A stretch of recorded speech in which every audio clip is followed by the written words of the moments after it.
Good morning, all. This pretrial review is in the matter of CFI 076-2024 and is being held by way of video conference before His Excellency Justice Roger Stewart, KC, with the sitting of the hearing taking place in Dubai. Any orders or directions made during the course or after this hearing will be issued by the registry in Dubai on the judge's instructions. The claimant who is represented by Menon's lead counsel is Mr. Sedhu Menon. The defendant is represented by Arbor Legal Advisory. Lead counsel is Mr. James Wheel. Thank you, Your Honor. Good morning, everyone. Mr.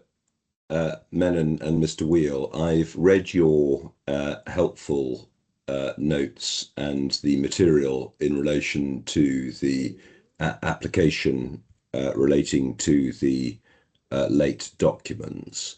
Am I right in thinking that that is the only substantive matter on the agenda before us today?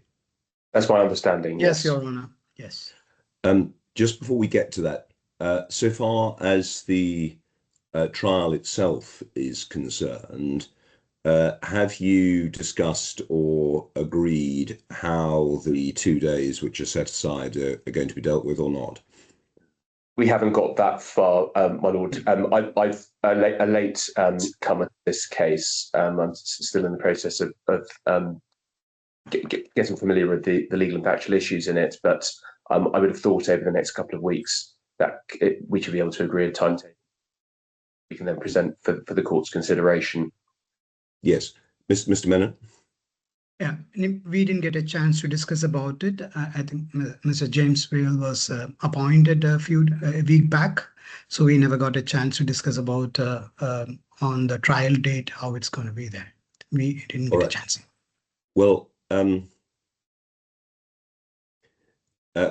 first of all, I'd like you please to address the question of trial timetable, and perhaps you can file with the court an agreed trial timetable, or alternatively what your proposals are in relation to it. I would have thought, I appreciate that there's the winter break coming up, but ideally 2 weeks or 10 days before the trial is fine. Can I just make a couple of comments about that? First of all, you should assume that I will be able to do, well, within reason, any pre-reading, so that doesn't need to be taken into account in the trial timetable. In other words, the first day of the trial will start straight away. Secondly, I assume broadly an equal division of time. Thirdly, I would like you, please, if at all possible, to have a timetable which makes it possible to finish by, say, well, with 2 or so hours on the second day. I'm not saying I will, but it is at least possible that I will give an extempore judgment in relation to the matter. Now, if you consider that is impossible because of the time that will be needed within the 2 days, I'd like you to discuss it, please, but I'd also like you to tell the court that, because I'll want to have a look at that and see what I think about that. Yeah, so we'll proceed on the basis that it will finish by lunchtime on the second day. Yes. Yes. Or half an hour after lunchtime. Yes. As I say, I don't make any promises, but there is at least the real possibility that I will give an extempore judgment during the course of it. So if that's going to give rise to any problems. Now, do either of you foresee any difficulties in relation to that? Not really. I think we'll be able to reach a trial timetable 10 days before, and we'll be able to submit to Your Honor, to the court registry. All right. Do you want me to make an order about that, or are you content to proceed upon that basis? I'm content to proceed on that basis. Yes, we could. All right. Well, I won't make an order, but it's sufficiently close that even I will be able to remember that that's what I directed at this thing. So I shall expect you both to do that. Thank you. Right, now we've got the question of these documents. Well, I suppose, Mr. Will, it's your application in relation to this matter. It is, my lord. Yes. It is regrettable that we are all convened here in pitch darkness at 6:30 a.m. London time to discuss whether 2 documents should be admitted into the trial bundle. In my submission, the claimant's conduct on this is the very antithesis of what the courts expect in relation to relief from sanctions and the conduct of litigation generally. I'm not proposing to say anything about the background. I noted that a significant part of my learned friend's skeleton argument is occupied with debating the substantive issues, but the court obviously isn't going to be interested in those issues today.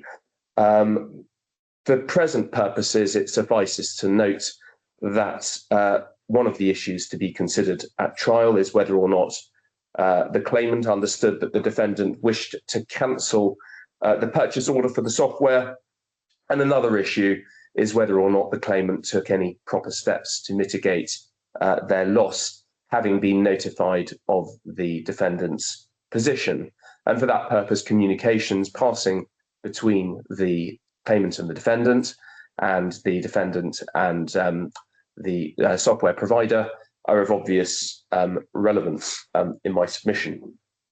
Now, the context to this application is the directions order that you made on the 16th of October. And I make no criticism.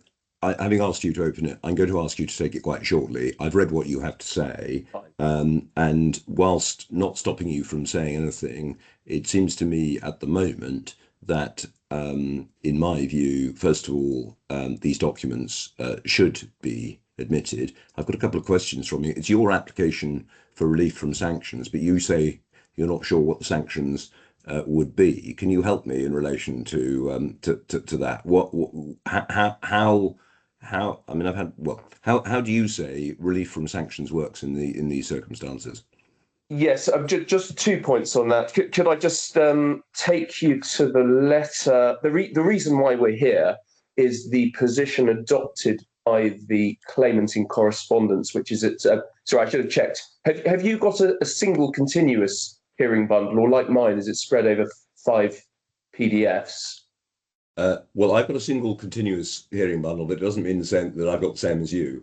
I've got a single pre-trial review case bundle with 12 substantive parts, starting with the amended claim form and going through to the case memorandum at number 12. Does it run through about 546 pages? I haven't counted. If you're able to, I think it's been forwarded as 5 said because of the size of the document. I think it should be 543, I guess. I'll answer your question, Mr. Wheel. Wait a second, because I've gone to the last document. Yes, the last document starts at page 545. I'm grateful. In which case, if you could please turn up page 518 in the top right. Imagination.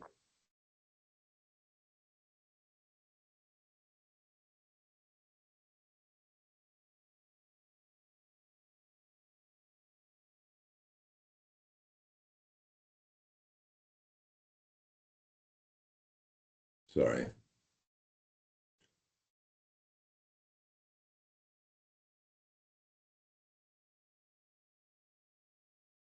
Yes. So these were the 2 documents that we sought to add, and we say at the bottom, if you've got any objections outside the window, please would you provide detailed reasoning, but we trust it will be uncontroversial. Yes. One then needs to turn 2 pages down to 520 and find an email that's headed "without prejudice, save us to cost." It's plainly not without prejudice, because far from trying to resolve an issue, it in fact tries to generate an issue of dispute.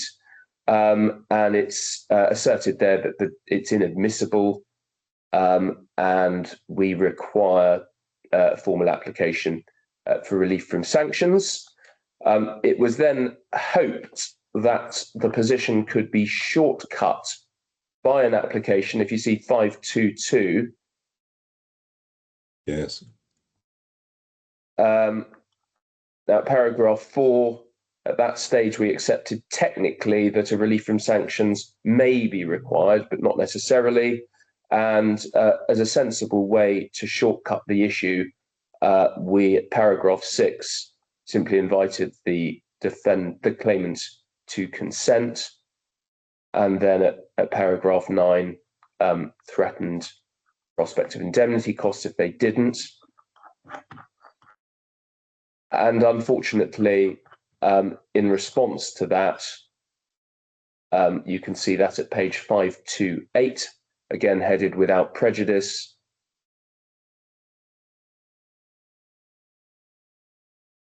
The claimant dug in, said that it didn't support a consent order. So the answer to my question, I mean, what you did here was you made purported disclosure in accordance with the or production documents in accordance with the court's order. You discovered Yes. 2 extra documents which you should have put in, but you didn't. Yes. What's the sanctions which yes, so which are provided in which you're seeking relief from? Well, my primary position is I don't need relief from sanctions, and so what I would invite the court to do is simply determine that we don't need relief and the documents are to be admitted. If I'm wrong about it, then I grant I seek relief. I should draw you. Have you got the DIFC rules to handle the blue book hand? Yes. I should draw your attention to Rule 28.60, which, if you've got the blue book, is at page 632. Yes. Yes. And that provides that the party may. Which rule? Sorry, Rule 28.60. So this is the closest that one comes to a potential sanction. Yes. Just for the benefit of Mr. Menon, I don't know if he's got it in front of him, but at 28.60 it says that a party may not rely on any document which he fails to produce unless the court gives permission. Now, that is materially different from the equivalent provision in the English CPR. The relevant provision of Practice Direction 57 AD at paragraph 12.5 says that a party may not, without the permission of the court or agreement of the parties, rely on any document in its control that it has not disclosed at the time required for extended disclosure. So the English position is to make very clear the application of a sanction if a deadline is breached. The position in the DIFC is much broader. It's simply that if you fail to produce in whatever form a document, you're not entitled to rely on something that you haven't produced. So in my submission, under the DIFC regime, there is in fact no relevant sanction that applies for the late production of documents. And so we're not in the relief sanctions regime. If I'm wrong about that, then for all the reasons I set out in the skeleton arguments, this is overwhelmingly a case in which relief should be given. This is a WhatsApp. One of the WhatsApps is one to which the defendant, the claimant's own witness and employee is a party. It's in their possession. These are very short, straightforward documents. And why on earth should the court be deprived of a complete set of the relevant communications? The suggestion it's caused any prejudice to the claimant is frankly absurd, given that these are just 2 short documents. So I'm not going to repeat what I've said in the skeleton. I take on board your indication earlier, and perhaps I'll leave it to Mr. Menon to come back and I'll address any points in reply. Yes, thank you, Mr. Will. Yes, Mr. Menon, what's the sanction which you say the rules provides?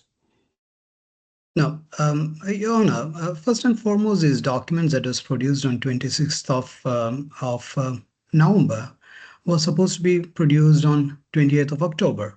And when this was forwarded to us on 26th of November, we were actually in almost at the time of submission of the witness statement. And especially there were 2 documents. One is a chat communication between one of the employees of the defendant with the employees of the claimant, which we already have a copy of it in our claimant's possession. But the second chat is a chat between the employee of the defendant with a employee of OpenText, which we didn't have any idea about. So when we were actually preparing the witness statements, we didn't have any of this evidence before us for us to defend. Make sure that our witness statement also discuss about those documents. So that's the reason on 26, when we are actually provided with the document, we said, only way this can be accepted is through the permission of the court, because CMC order was very clear on the dates on which these documents to be submitted. Mr. Menon, I don't actually understand at the moment Mr. Wheel to be disputing the proposition that absent agreement between the parties, an order of the court was required to admit these documents. I think that probably follows from 28.60. He'll say in reply if that's wrong. But the question I'm asking is what's the relief from sanctions here? Because at the moment, it seems to me that this is a position where the court, well, there was a deadline for production of the documents. They were admittedly late. They were, whatever it was, 26 days, I four, guess. Four weeks, and I understand that. But I'm on an anterior point as to whether this is in truth a relief from sanctions position or not. According to 28.16, let me get the. I'm just opening the rules. I mean, that a party may not rely on any document which he fails to produce unless the court gives permission. Yes, and the witness statement actually, included those documents into the statement by one of the witness, especially the first witness number 1, LM1. So that's one of the reasons we requested that the sanction may be, permission of sanction need to be taken from the court with regard to including these documents into the statement. That we made it very clear as per the DFC rules to make it very clear that, you should approach the court to get the permission to allow these documents into the witness statement. But interestingly, on 28, when the witness statements were submitted, these are already included in the document. So, but then later on 3rd, an application was made for allowing these documents. So we were not very sure as to the reasoning why. Yeah. Okay. Now, do you now say that I should not give permission to rely, first of all, on the entire chain, which is correspondence with one of your own witnesses? No, we don't. We don't have an issue on that because it's right. One of the, yes. And what about the second chain of documents, which is the one with the third party? You're asking, is it a question yes, to me? So are you objecting to those being admitted? We have only objection regarding the second document. First document, we have no issues because that's a document in our position. Yes. Okay, so the second document you do object to? Yes, we do. Right, and why? This is a document. This was not in our possession, and henceforth it should have been produced at 20th of October so that we had enough time to go through the documents and contact OpenText, as it says that this alleged third party was an employee of OpenText or he's an employee of OpenText. We have no idea about that. So we would be able to, we'll be provided with enough time to check on that. And yes. Do you say that you're unable or have been unable to do that since you had it on the 26th of November? Yes, we were unable to. And when we are actually contacted, our initial response was this: he is not an employee of OpenText anymore. So we didn't. So even OpenText is unable to provide any information on the chat or this employee. This was the information we received initially when we received the documents. Are you challenging the fact that these documents are genuine documents? The WhatsApps are genuine documents with who they say to be or not? We don't really have enough information to challenge the document because we are not a party to this document, and this is a document between one of the employee of a defendant with an alleged third party who seems like to be a previous employee of OpenText. So it's a private chat between two parties, which we don't have a control to even actually guess or allege whether the chat is genuine or not. Right. Okay, so you're objecting, and your objection is on the basis that Your Honor. Wait a second. Wait a second. I just want to be clear. Your objection is on the basis that you're unable to deal with those between now and the trial, which is set for whatever it is, the 26th, I think it is, of January. 27th and 28th. 27th. Thank you. Your Honor, I would like to point out one more statement which was made in the affidavit, which is submitted by the defendant, and I'm not really sure the reasoning of that statement. I would like to bring to your attention page number 540 of the bundle. Yes. Sorry, I'm just getting there. Oh, to the next tab of the bundle. 540, you say? 540. Paragraph number 14. Wait, just give me a second.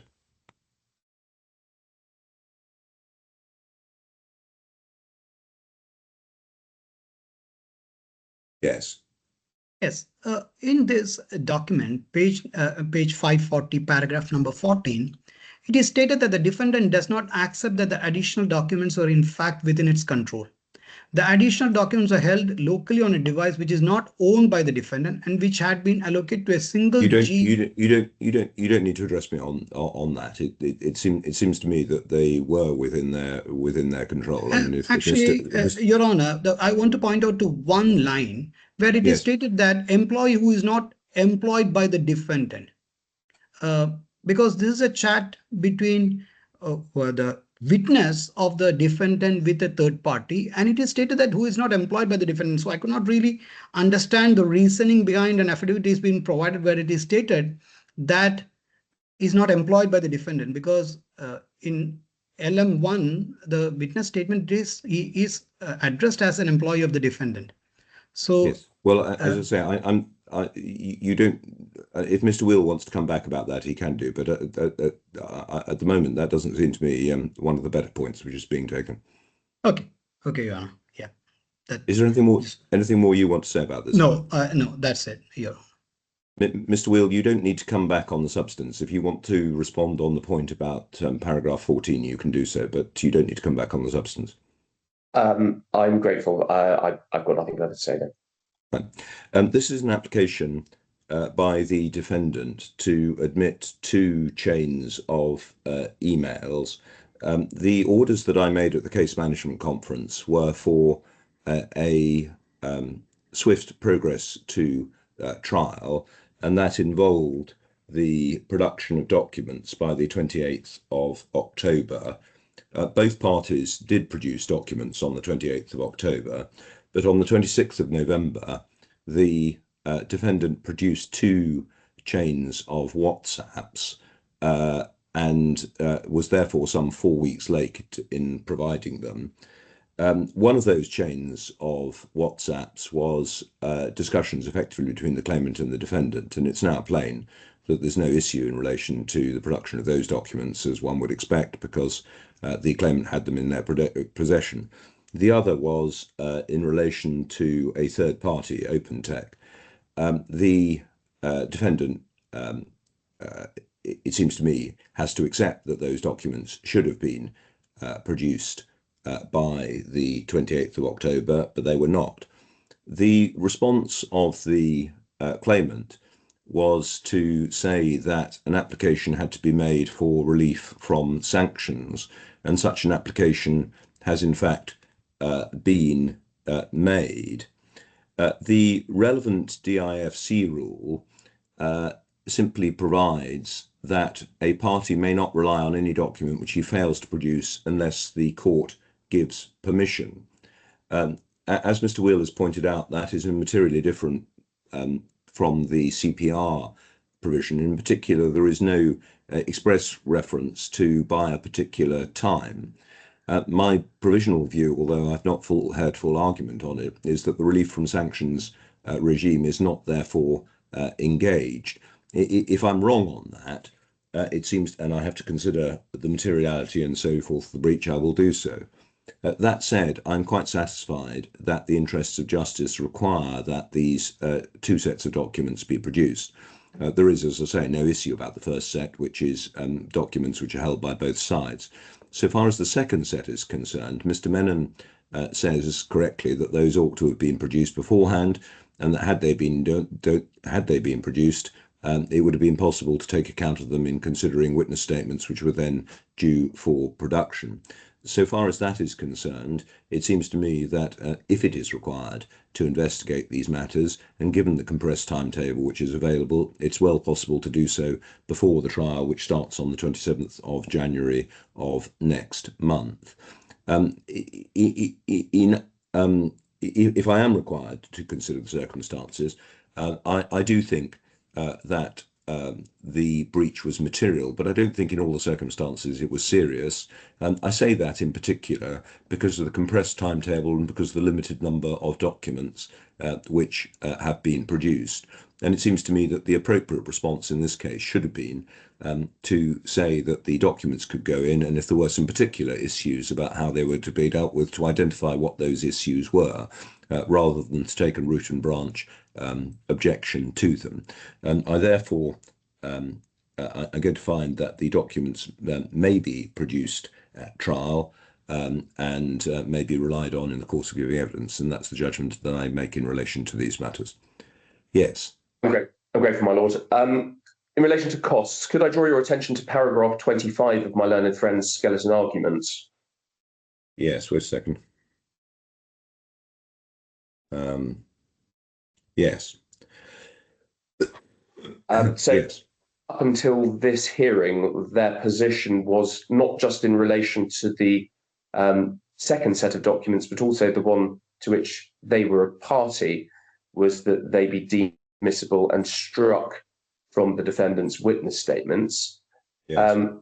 You asked my learned friend orally whether that was his position, and for the first time, he conceded the point in relation to his own document, but not in relation to the other.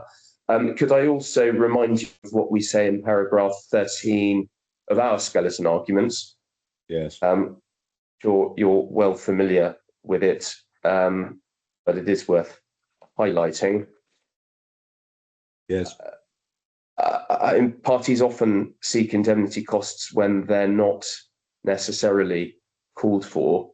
This is a case where there is simply no conceivable justification for the obstructive stance that's been adopted by the claimants. And of course, the irony in the claimant's position is to complain about procedural disruption. In fact, by far the greatest procedural disruption has been caused by the claimant forcing us to make this application and troubling your lordship the hour in London.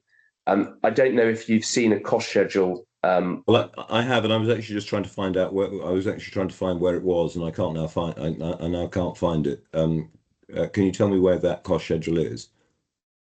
I'm afraid I've had it as a separate PDF because it was sent to me separately. I'm sure I can. Wait a second. I'll find it. Wait a second.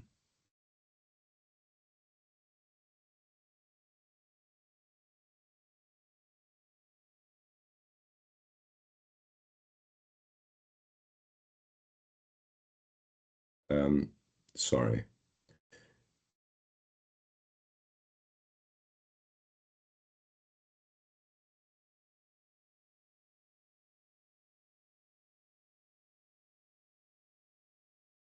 Oh. I'm told the cost schedule is on the e-file. I don't know if that's easily accessible. It is. Just give me.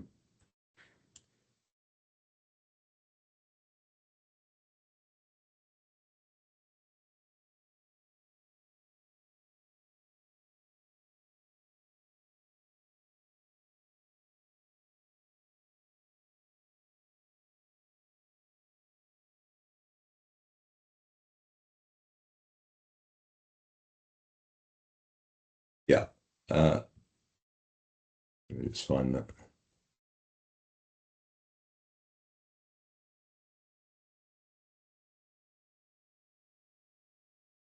Yes. I'm grateful. So just to put this in context, this was an important application because what was sought by the claimant was to strike from the record the defendant's evidence to be relied on at trial. So it was plainly an application where significant costs would have been reasonable and proportionate. As it happens, the costs are extremely limited. You can see the very low number of hours charged by the fee earner. And then my brief is the item under other expenses, counsel fees. So the grand total is just $9,181.66. There's simply no basis whatever for reducing that sum. It's in my submission, extremely modest in all the circumstances. But can I just ask you this? Is there any division between the work necessary for this application and the work necessary for the pre-trial review?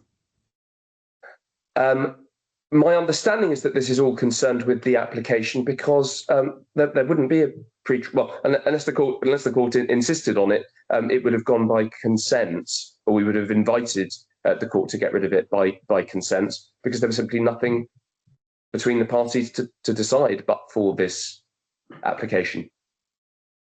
Yes, I'm not sure I would. Well, yes, I understand. All right, Mr. Menon, what do you say about the application for costs?